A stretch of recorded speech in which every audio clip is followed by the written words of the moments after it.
All right, today we're diving into the fifth and final rite from the Mirror Mask, and this one is called The Parable of the Fool. Now, after 4 pretty intense, heavy journeys into the uncanny valley, this one, well, it promises something totally different. So, let's see what kind of wisdom this fool has for us. And right out of the gate, the text hits us with this quote. It kind of sets this surprisingly complex tone, right? It's suggesting that, laughter and pain aren't really opposites. They're tangled up together. And that idea is absolutely central to everything we're about to get into.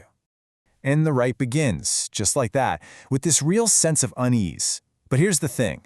This isn't the usual spooky kind of wrongness of the cathedral, Not the impossible shadows or the voices from nowhere. This is a whole new flavor of wrong. What is it? It's a smell. Sawdust, grease paint, the smell of old theater seats. That familiar, sacred space we've come to know has been completely transformed. It's not just decorated differently, its whole meaning has been reinterpreted. It's not just a cathedral anymore, it's a stage.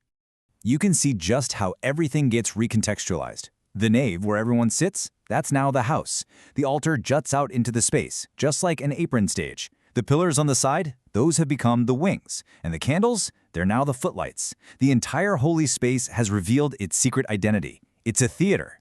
And right in the middle of all of this is the priest. He's still got his vestments on, but over them, he's wearing this wide, soft, ruffled collar. A jester's collar.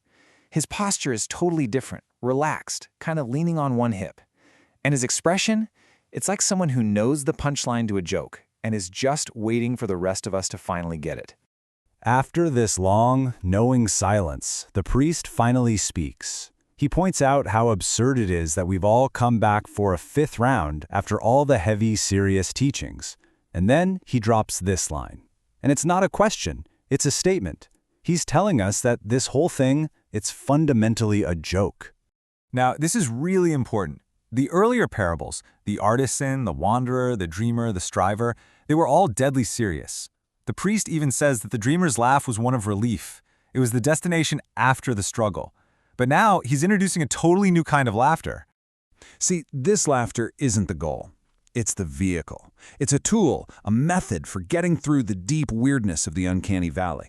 It's the ability to look at that almost human horror and realize that the very shape of this huge existential problem is, in its own way, hilarious.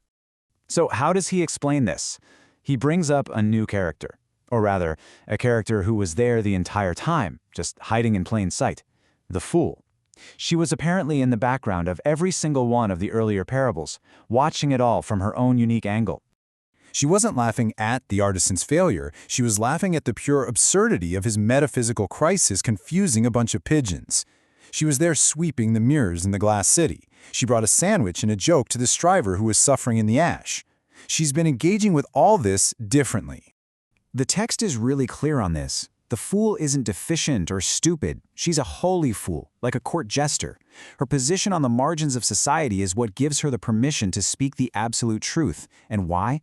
Because the only way you can deliver a truth that heavy without completely breaking someone is to wrap it in a joke.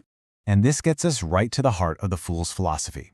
She gets that the uncanny valley, and really life itself, isn't a tragedy, it's not a drama. Fundamentally, it's structured just like a joke.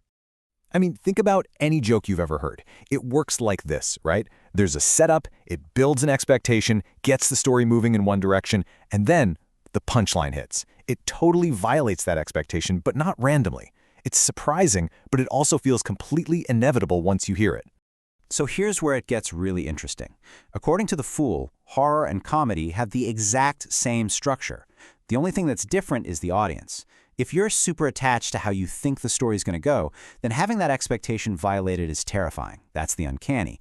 But if you hold that expectation lightly, the same violation is a release, it's a laugh.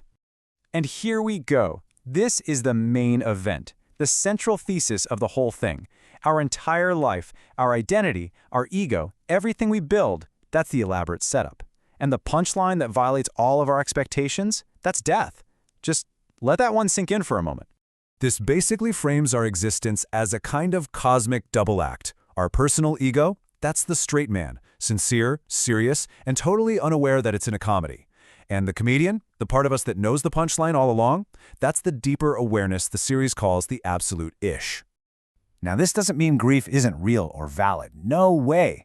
The priest says grief is the straight man's completely correct and sincere reaction to the punchline. But there's another truth living right alongside it. And to understand that, the fool studies the oldest joke in the book, the pratfall. What makes a pratfall funny? It's not the pain. It's that sudden, hilarious gap between the dignity we're all trying to project and the simple, undeniable reality of the ground, which just refuses to play along. It's that abrupt reminder of a physical reality that was always there. And this is the deepest lesson from the pratfall. When you fall, the ground receives you. It was never your enemy. The fall isn't just an end, it's a reception. Death, just like the ground in a pratfall, simply receives us. And what's really fascinating is seeing how this comedic insight lines up perfectly with what major world traditions have been saying forever. Whether you call it resurrection, or the dissolution of the self, or the redistribution of atoms, they all get to the same point.